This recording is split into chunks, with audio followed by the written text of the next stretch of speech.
Non-metallic sheathed cable wiring shall comply with the provisions of Articles 300 and 336 of the National Electrical Code. Plan the work thoroughly. Consult your local inspector for local regulations.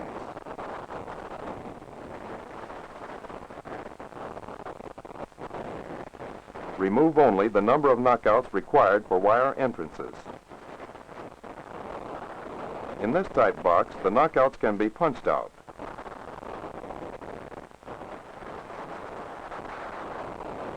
A wire holder is easy to use, and the screw can be used to ream out a smooth hole.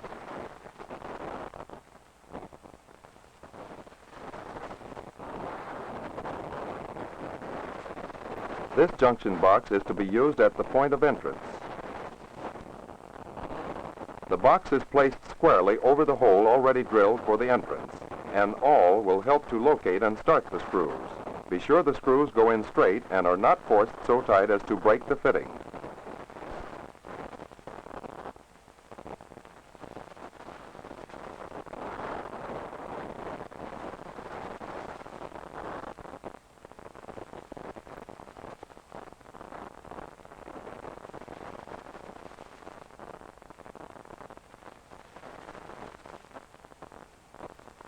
Carefully examine all fittings.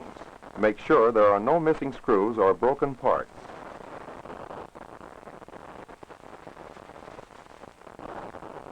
A knockout on this type fitting may be removed by breaking it off with pliers.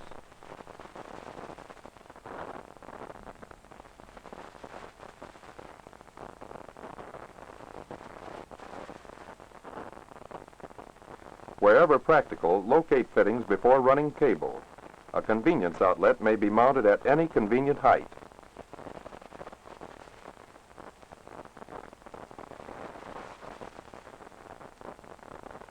Use the round head screws provided with the outlet. Be sure the screws are not too large for the countersunk holes in the fitting.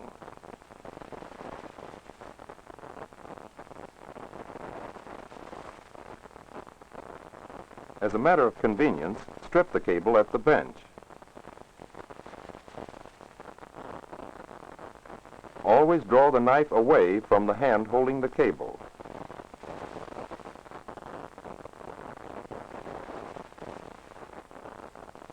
Use the ripcord to split the outer sheath.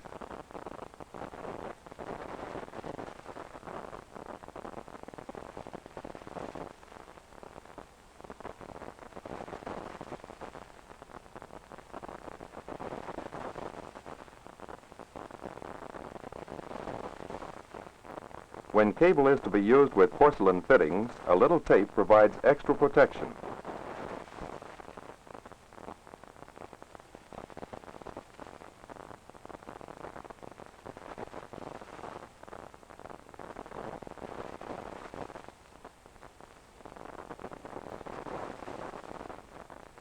Handle the cable carefully to prevent kinks. Wherever possible, uncoil enough wire before starting the run.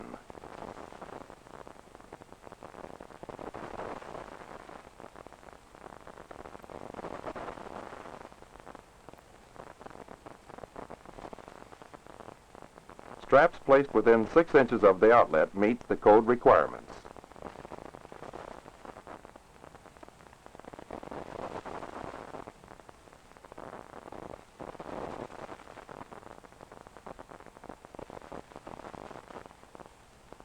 Form all corners carefully.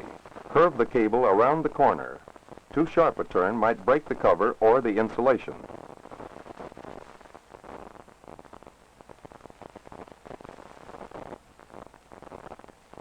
The code requires that straps must never be more than 4 1/2 feet apart.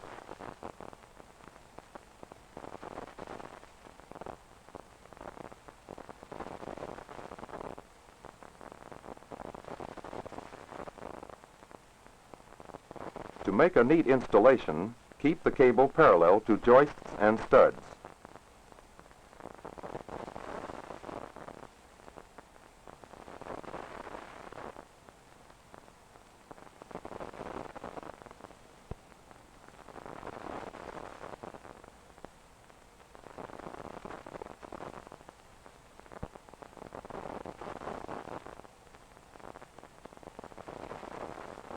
In making bends, the radius of the bend must be no less than 5 times the diameter of the cable.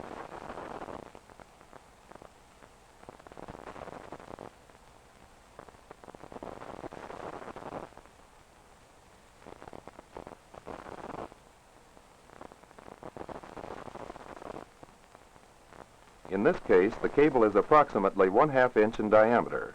Therefore, the radius of the bend must be at least 2 1/2 inches.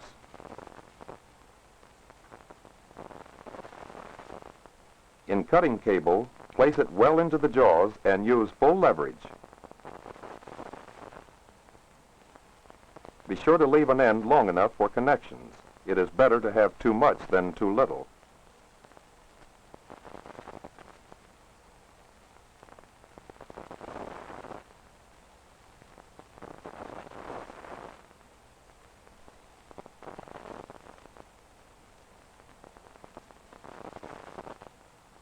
Cable must be strapped within 6 inches of any outlet.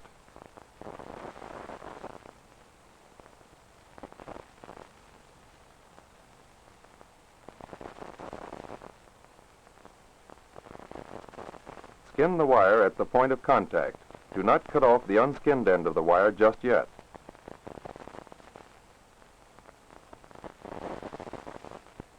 Then use the back of the blade to clean the wire.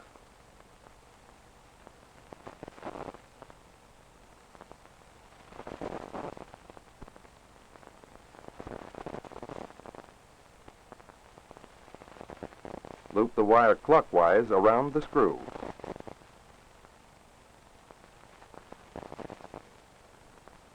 Twist off the end with a rotary motion. The long wire end was left for just this purpose.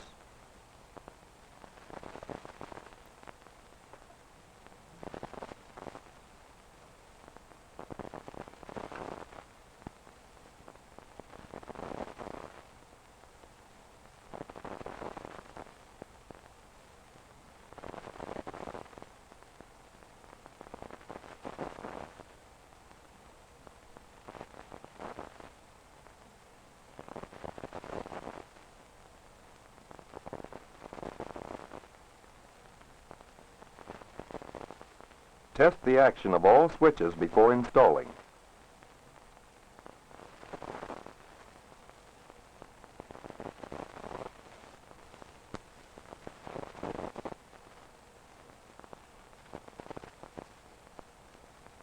"42 inches from the floor is an accepted height for a switch.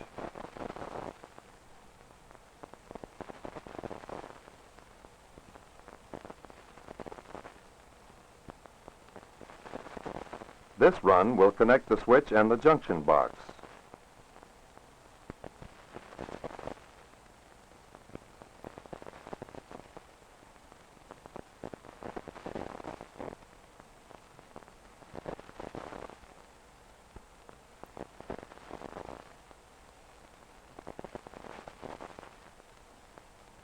Line up fittings and keep the cable run straight.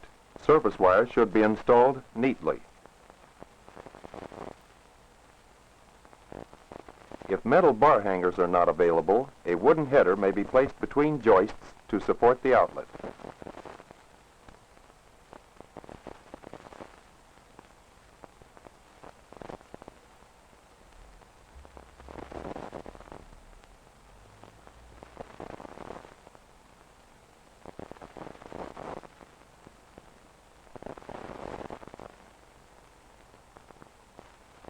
This cable will run to the second junction box.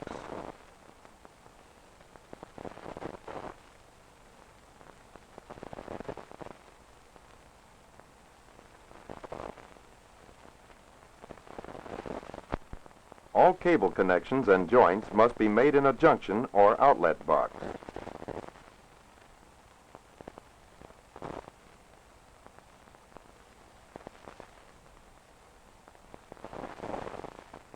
This cable will connect the junction box with one of the lamp outlets.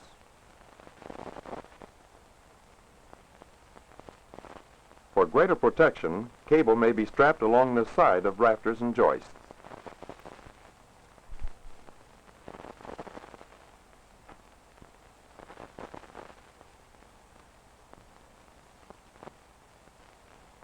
Keep the cable parallel with the edge of the joist.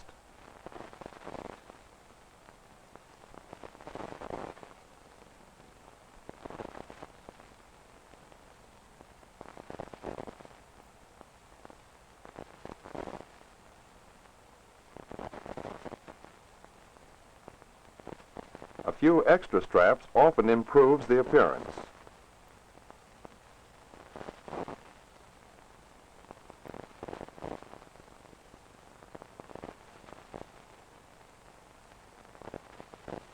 Again, cable must be strapped within 6 inches of the outlet.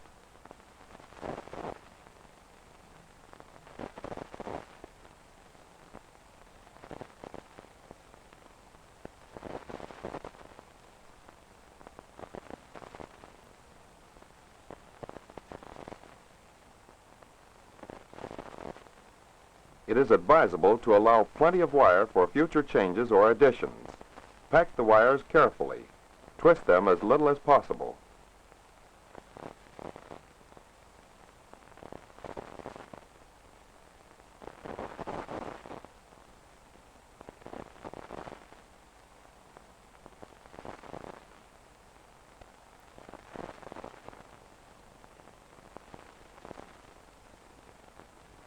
This cable will connect the remaining lamp outlet.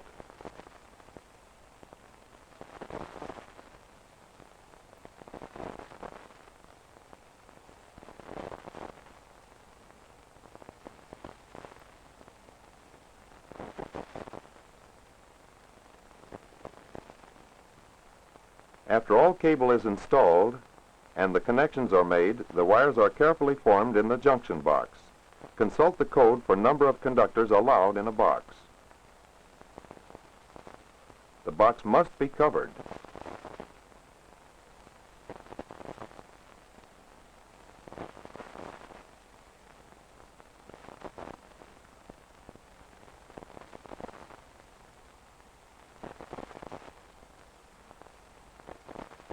A service head is essential where this type of cable is brought into a building. Where only a short length of cable is required, the assembly may be made at the bench.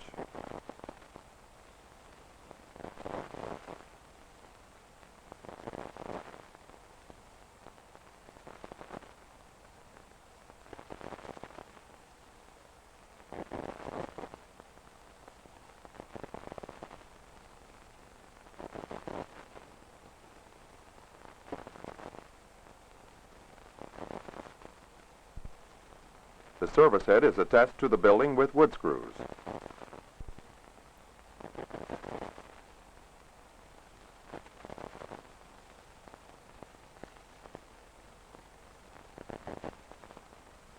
Final connections in the entrance junction box can now be made.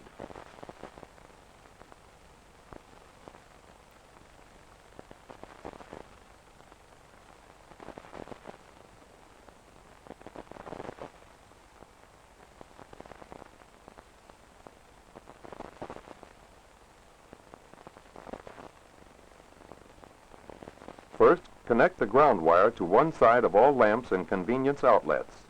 Second, connect the hot wire to convenience outlets and switch. Third, connect the other switch wire to the remaining lamp wire.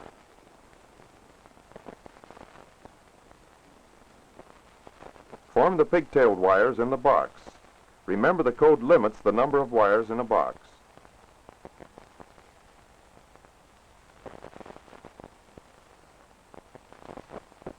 This circuit is protected by a fused safety switch in an adjoining building.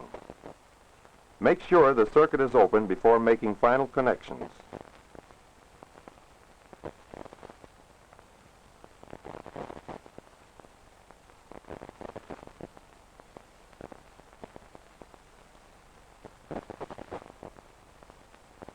Form drip loops to prevent moisture from entering the building.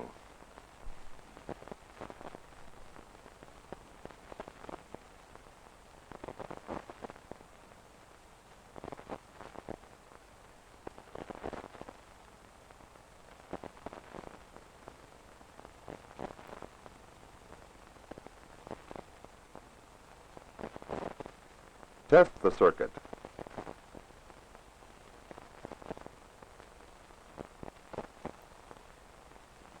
Make sure that all independent outlets are alive. Now, remember these points. Remove only knockouts required. Strap cable within 6 inches of all outlets. Cable must be strapped at least every 4 1/2 feet. Radius of all bends must be at least 5 times the diameter of the cable.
It would look round. Round like the beach ball. The ball is small enough so Vicky can see its shape. The earth is so very big, she cannot see enough of it to tell that it is round. Father promises he will bring her a surprise that will help her understand this. The next night, Father brings home the surprise.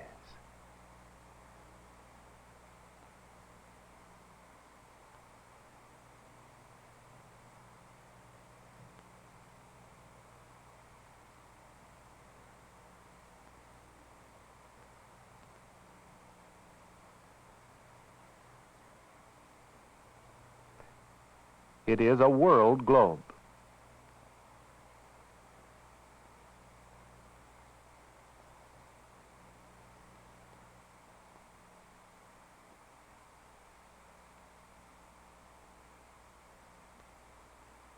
The globe is a small model of the big world, just as the play barn is a small model of a big barn.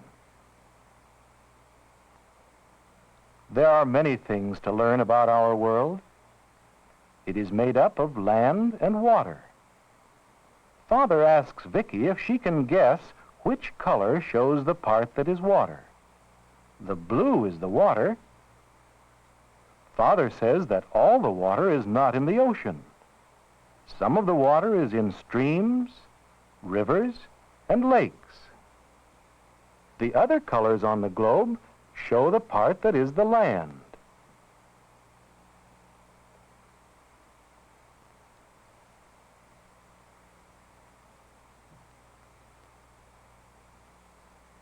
Father and Vicky find the tiny place on the world globe where they live.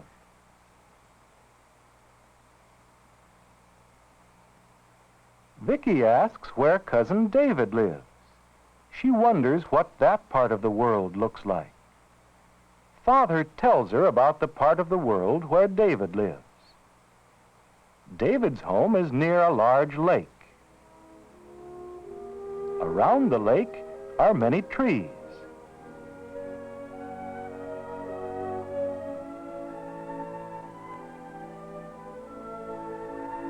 In his part of the world, there are big, high mountains.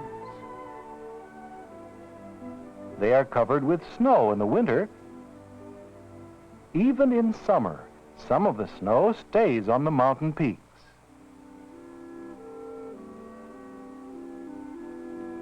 David and his father often go fishing on the lake.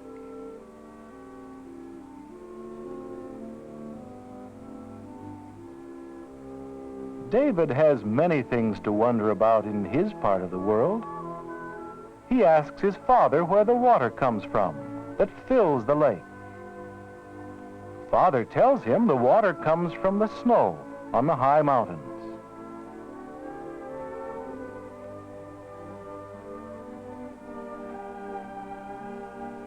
When the snow melts, it changes to water. The water makes many streams, like this one.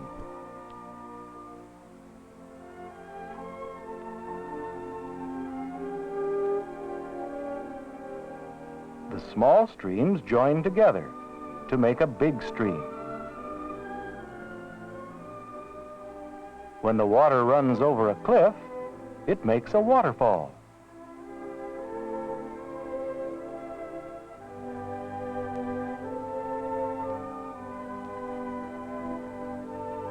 All the streams join together to make a river that fills the lake.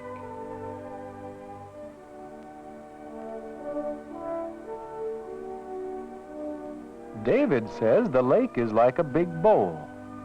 It catches all the water that comes down from the mountains. David's part of the world is very different from the place where Vicky lives. Vicky hopes someday she can visit David and go for a boat ride on the lake. Now Vicky remembers her vacation on Grandfather's farm. She asks her father to help her find that place on the world globe.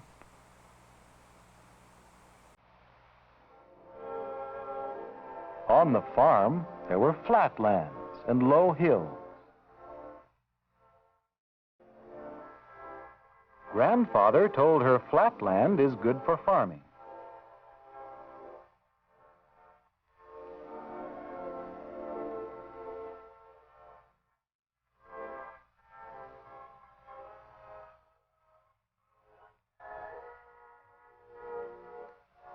Vicky watched the workers cut and pack the lettuce for market.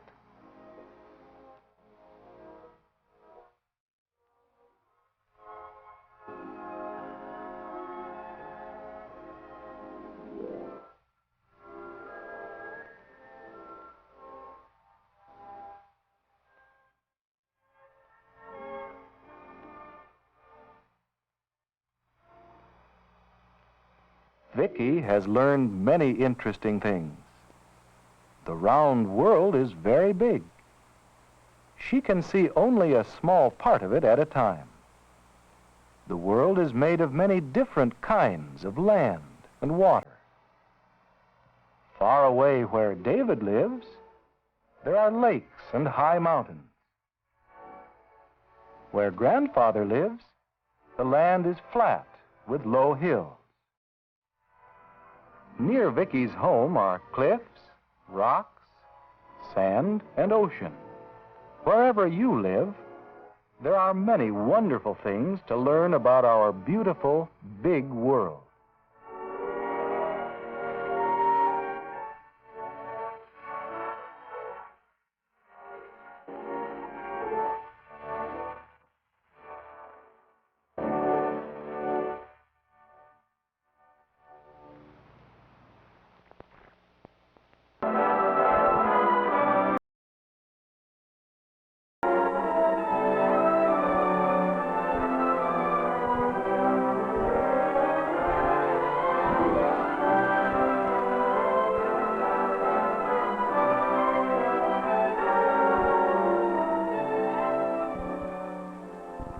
A clean, well-kept kitchen helps safeguard the purity of the food we eat. But even in this kitchen, there is an enemy to health. The common housefly is capable of contaminating food and spreading disease. This familiar insect can transmit serious diseases by feeding on man's food and infecting it with harmful microorganisms.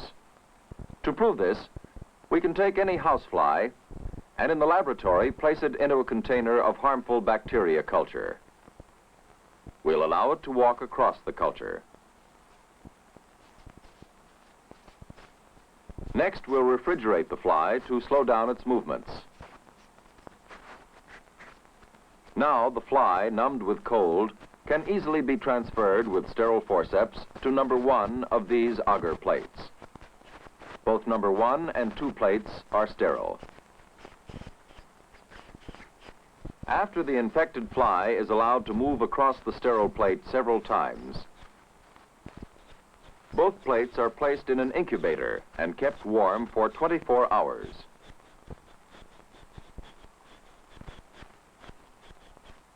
Let's see the results. First, we'll look at the plate which the fly did not touch, the number 2 plate.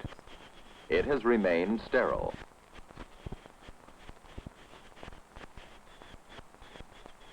On the other plate, number 1, on which the fly walked, we can see scattered colonies of bacterial growth. Among the bacteria carried by houseflies which might find their way into the human body are those microorganisms producing typhoid fever, dysentery, cholera, and tuberculosis. Every year, such disease-causing microorganisms infect people, not only in our own country, but in Europe, in the lands of Asia, and Africa. In fact, in most places inhabited by human beings, the common housefly can be found, for it is one of the most widespread of insect pests. Understanding the life cycle of the housefly will suggest several methods of controlling this disease-carrying enemy. In the United States, as in other countries, most houseflies begin their lives in moist, decaying matter. On farms where care is not constantly taken, areas where animals are fed often make good breeding places for houseflies. Female houseflies are attracted to waste food or slops. Among other farm areas where houseflies may breed are accumulated heaps of manure or masses of bran mash and silage. In cities, houseflies most often begin their lives in exposed, decaying garbage. To such places of moist waste, swarms of female houseflies come to lay their eggs. Here is a female housefly laying her eggs.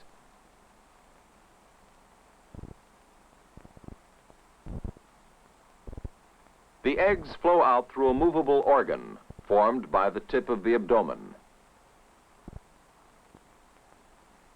Normally, the female housefly lays 5 or 6 batches of anywhere from 75 to 150 eggs during her lifetime. The eggs are left to incubate in the moist garbage or manure. This incubation period takes from about 8 to 24 hours.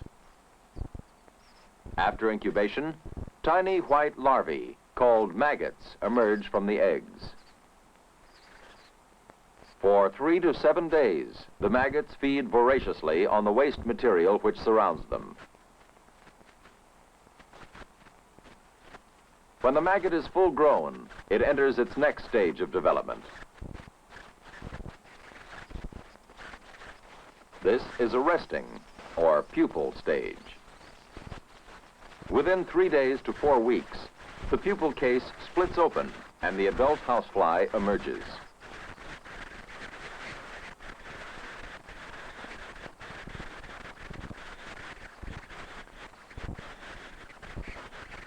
In a few hours, the moist wings and other exterior parts of the body harden. Let's examine the anatomy of the adult housefly. On this large-scale model, we see that the housefly's body is divided into 3 sections and is supported by 3 pairs of legs, characteristics of a true insect. Unlike many insects, the housefly possesses only 1 pair of wings. In place of a second pair, there are organs called halteres, or balancers. Short, bristly hairs to which disease-producing microorganisms may cling completely cover the body and legs of the housefly. On the feet of the fly are pads which secrete a sticky liquid to which microorganisms may also adhere and which enables the fly to climb walls or walk on ceilings. Large compound eyes occupy most of the head area. The mouth parts are of the lapping variety, working somewhat like a mop. These insects may feed upon a number of food materials unhelpful to man, including manure, garbage, and even human sputum. Disease-producing organisms, often found in such materials, collect on the body hairs of the housefly. Other microorganisms may be ingested or swallowed. Though the housefly cannot cause disease, it can transmit or carry dangerous organisms. Often, after feeding on filth, the housefly manages to enter our homes. The food we ourselves eat is an attraction for the insect pest. As it feeds, the housefly regurgitates some of its previous food. Simultaneously, the insect excretes waste materials. Sometimes this waste material is deposited on food. By placing a specimen of this food under the microscope, we see these droppings, called fly specks, as dark spots. Fly specks may contain masses of disease-producing microorganisms. Another habit of the housefly is cleaning its body and legs. If the material removed consists of disease-producing microorganisms, these too might be deposited on food. These are some of the habits of the housefly that make it an enemy to man. We can eliminate many of these pests through our knowledge of the housefly's life cycle. Removing decomposing wastes in which the adult female housefly may lay her eggs will mean fewer houseflies. In rural areas, manure should be spread on the fields instead of allowing it to accumulate. Animal feed troughs should be regularly cleaned of waste foodstuffs.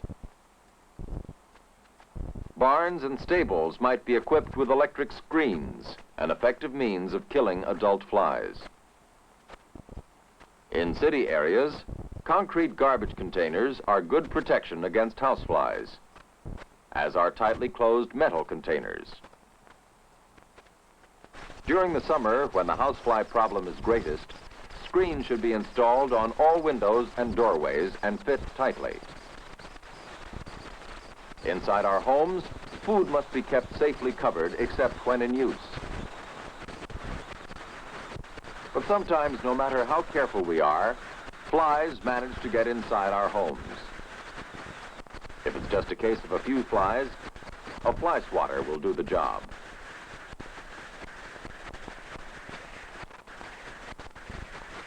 And again, for continued control of these insect pests, there should be quick and thorough disposal of garbage. If the housefly problem becomes serious, it's a good idea to spray rooms with insecticides. Remember, however, to put all food and eating utensils safely away and leave the sprayed room immediately after the job is done. If the housefly problem in a community becomes very serious, Public Health Department inspectors will check possible trouble spots and make recommendations for controlling the breeding of houseflies. In any case, let's remember that the housefly is an insect we must continually try to eliminate. An understanding of the housefly, its life cycle, its anatomy, and its potential danger better prepares us to control this common and harmful insect.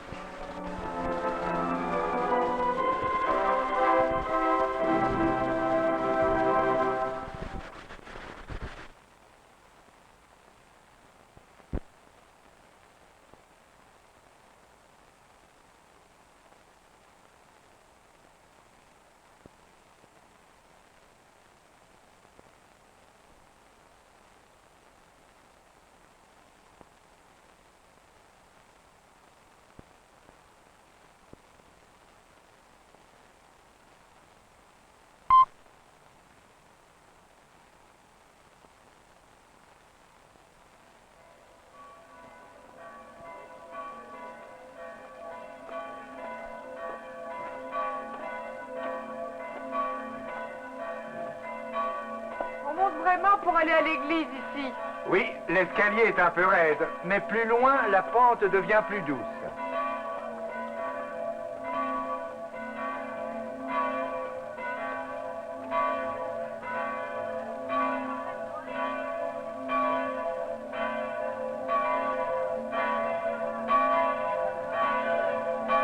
Reposons-nous un instant. Retournez-vous, mon oncle, et regardez la vue. Quel bel emplacement pour une église.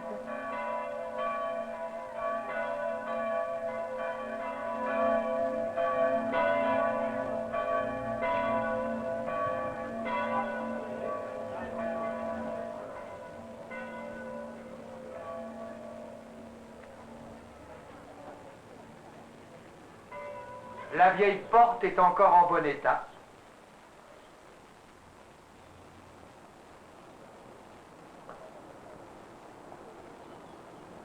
Ce lieu a été choisi pour que l'église domine le village. C'est vrai. J'ai remarqué dans tout notre voyage que les églises et les cathédrales étaient placées pour dominer le voisinage. C'est une belle idée. Cela souligne que la religion doit dominer la vie.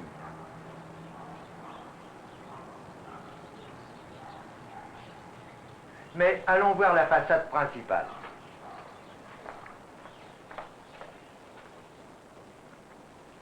Elle est très différente de celle que nous avons visitée.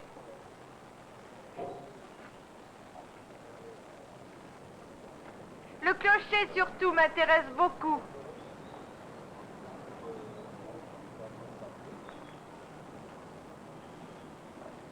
L'architecture est caractéristique du style breton. Entrons avant la prochaine messe.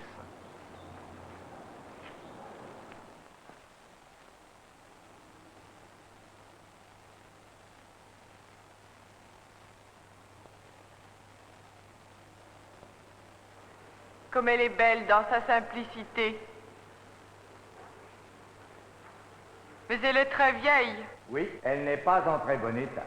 Les gens doivent être très pauvres ici. C'est bien vrai.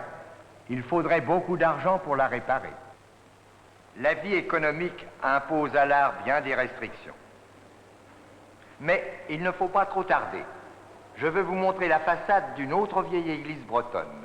Ici, à Audierne? Non, à Pontcroix, à 5 kilomètres d'ici. Nous avons à peine le temps de la voir avant le déjeuner.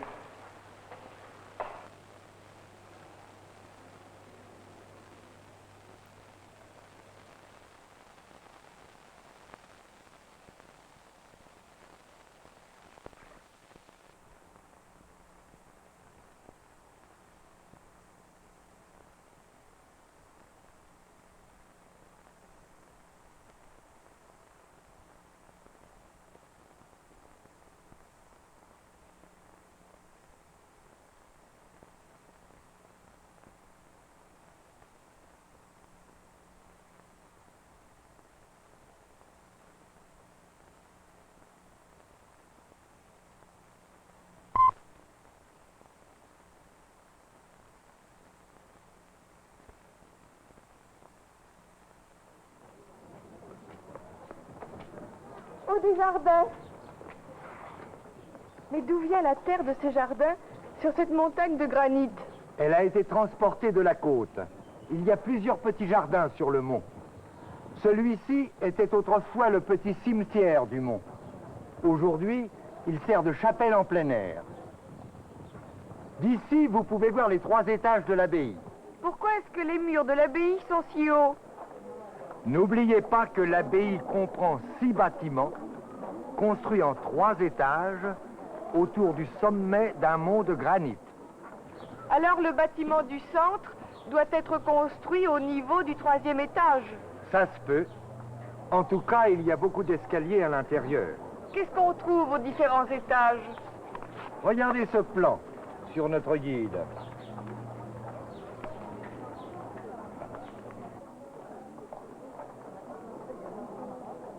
Tout en haut, au 3e étage, l'abbaye et le cloître. En dessous, au 2e étage, plusieurs salles, et notamment la salle des chevaliers. Au 1er étage, il y a des caves. J'ai lu dans notre guide qu'autrefois, les caves étaient employées comme prison politique. Oui, surtout au 19e siècle. Aujourd'hui, un musée de cire très réaliste donne une idée de la vie des prisonniers dans ces caves. Vous pouvez voir là-bas l'entrée du musée.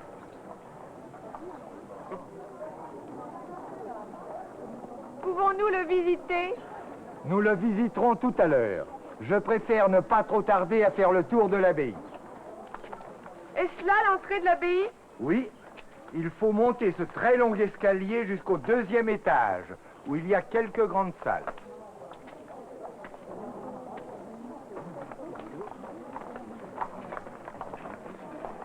Quelles sont ces fenêtres? Ce sont les fenêtres du dortoir de l'abbaye. C'est là que dormaient autrefois les prêtres et les moines.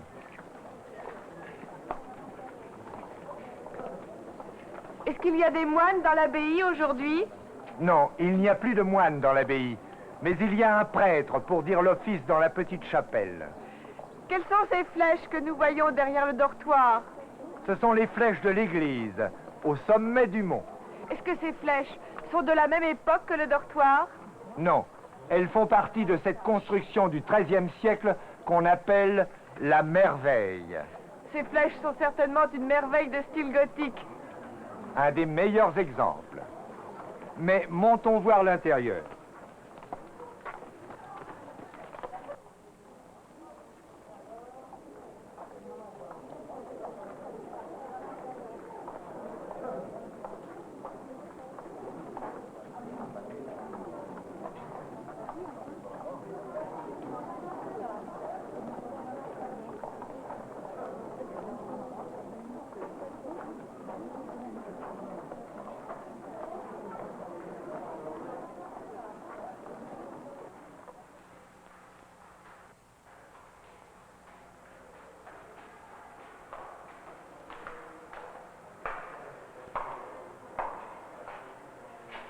Voici la salle des gardes. C'est ici que les visiteurs peuvent rejoindre leur guide. Il fait sombre. Il n'y a qu'une fenêtre.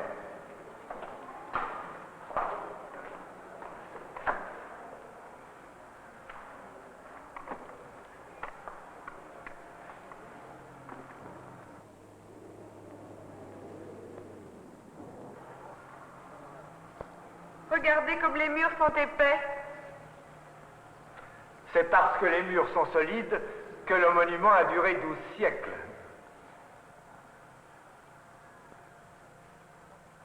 Allons.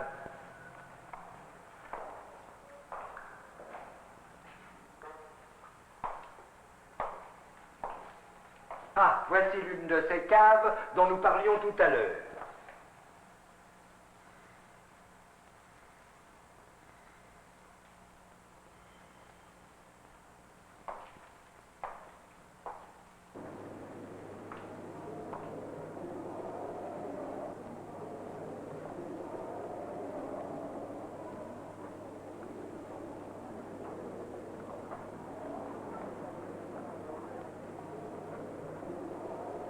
Voici la salle des chevaliers. Les chevaliers de la table ronde? Non, des chevaliers de l'ordre de Saint-Michel, fondé par le roi Louis XI en 1469. Ils avaient vraiment une salle magnifique. Oh, regardez, la cheminée.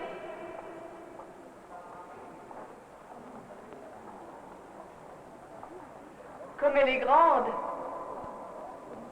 Et il y en a deux semblables. Est-ce que c'était aussi une salle à manger? Non, la salle à manger est à côté. Ces cheminées étaient faites seulement pour chauffer la salle. Elles sont si grandes. J'admire les voûtes. Elles forment un beau dessin. Oui, n'est-ce pas?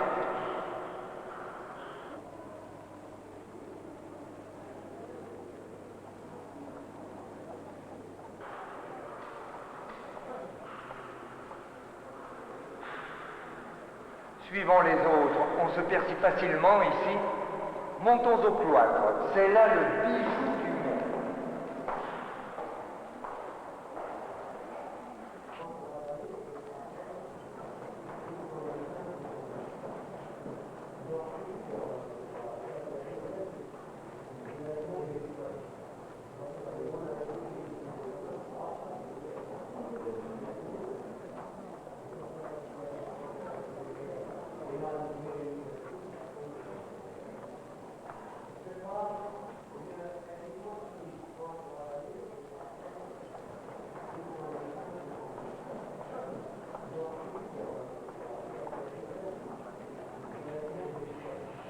C'est vraiment le bijou du monde.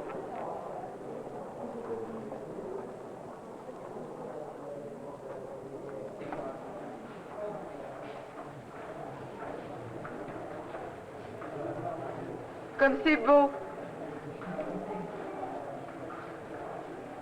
Les colonnes sont si délicates. Et voyez comme elles forment un beau dessin.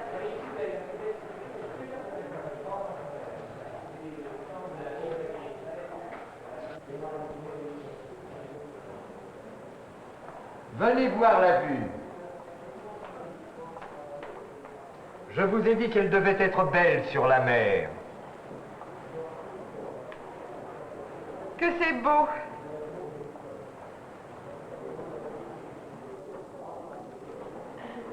Est-ce qu'il faut partir demain pour la Bretagne? Oui, j'ai des affaires qui pressent. Mais vous allez trouver de belles choses en Bretagne aussi. Venez, descendons.